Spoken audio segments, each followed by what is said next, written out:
name's Elsa. And we would like to start the show today by acknowledging the Taronga people who are the traditional custodians of the land. For tens of thousands of years, they've understood the connection between the land and its wildlife. And we here at Taronga feel very honoured to try and follow in their footsteps as shared custodians for the wild. That's right, and it doesn't matter where you live or where you're from. Every day is an opportunity to connect with and see these remarkable birds, which are really all around us. And all you have to do is look up. And of course, what better ambassador for QBE month than Dixie, our whistling kite. Now this month is QBE month, and we're pretty excited because with birds like Dixie, we're able to appreciate the massive contribution they give so that we can continue to care and provide the best welfare for these animals. Here's a whistling kite. Now when it comes to these birds, you can find them in quite large numbers. So potentially even 50 of them in the sky at any one time. If you think that's impressive, it is the cousin of the whistling kite, the black kite, that you can find in even larger numbers. 100 or even 1,000 in the sky at any one time. So feeding on the wing is an awesome strategy for a bird like this because hopefully you can catch your prey like that and just keep on going.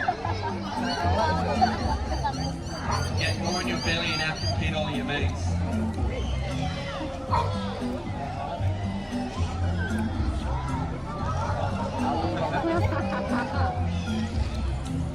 Have a look at Dixie as she flies around. Look at that tail of hers, it will move from side to side. It acts very much like the rudder that you've got in a boat and helps her to steer. Last piece for Dixie. Ah, there you go. 4 for 4 for Dixie, our whistling kite.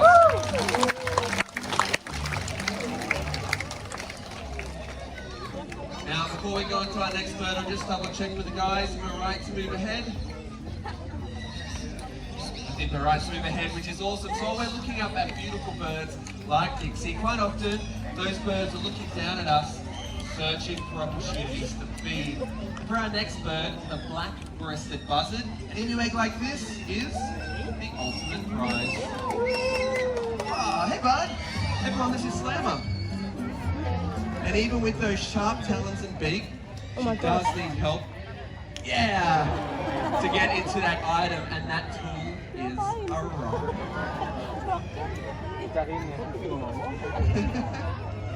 So what you're witnessing here is not something that we ever had to train at Slammer to do. This is instinct. So Slammer hatched out of her own egg with this knowledge already in her mind. Wow. And that drive is so strong, she will keep working at it until she gets inside. It is a bit silly, isn't it? So this is an unusual behaviour. I can't say unique though, simply because there is one other bird in the world that does something similar, and that is the Egyptian vulture found in parts of Africa and Europe. Except, wow, instead of getting into emu eggs like Slammer's working on at the moment, they'll spend their time looking for flamingo eggs, pelican eggs, maybe even the occasional ostrich egg. And now we do tend to associate tool use with humans and other primates. So seeing Slammer achieve her goal today, it's pretty exciting. And perhaps after witnessing this, you may think we have a lot more in common with them than you may have previously thought. Don't get it? You got it? You just dropped your bit. We'll go take 2. And all you have to do is exit stage left. Well done. Thank you.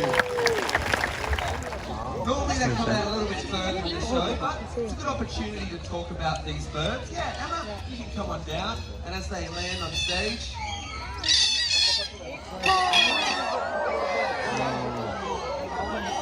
you can see we have 2 different looking groups there. You've got the 2 that are solid black with a solid red tail, and then you've got some that are covered in yellow speckles. Now with those speckles, that lets us know that they're the female. The juveniles will look like that as well, but as they become older, they'll either keep looking like that if they're a female, but if they're a male, they end up looking solid black. So we've got Karujika and Noko as our two boys, and Diara and Nagari as our girls. They are quite stunning birds. Now they are examples of just some of the 50 types of parrot species that we've got here in Australia. Wow, there they go. The next food of water resources, we'll find birds like the Sulphure-crested Cockatoo everywhere.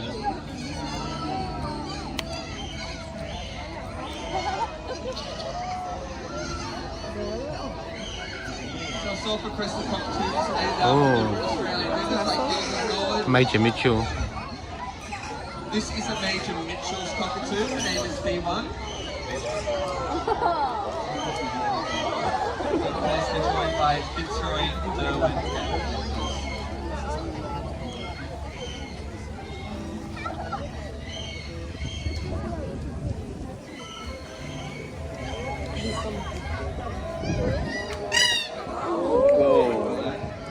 Here's another one of those male red-tailed black cockatoos I was talking about. His name is Giri. Did you say Giri? It's an indigenous word that means red. Wow, nice and close. If you say Giri, his full name, it means very red, which of course is in reference to that solid red tail. So as he's flying around today,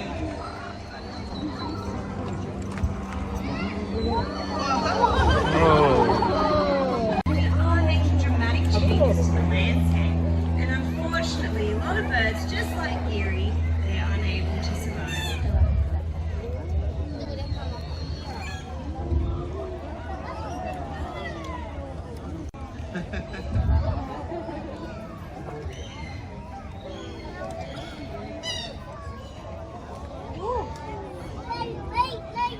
Is there anyone that would like to have Jasper flying up and land on them today? Lots of people.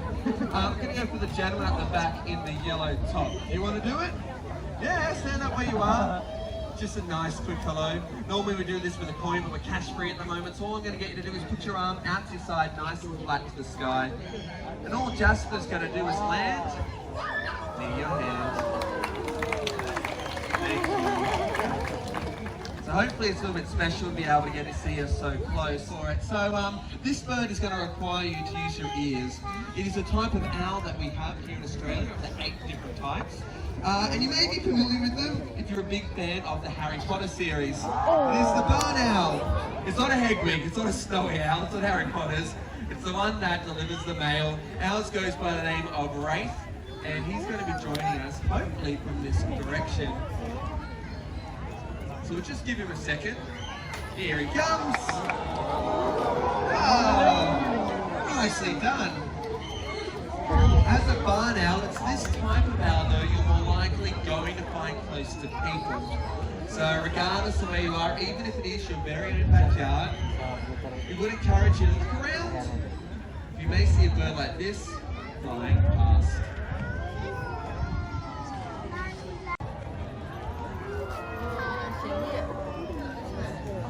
What Emma was talking about, these birds have also been feared.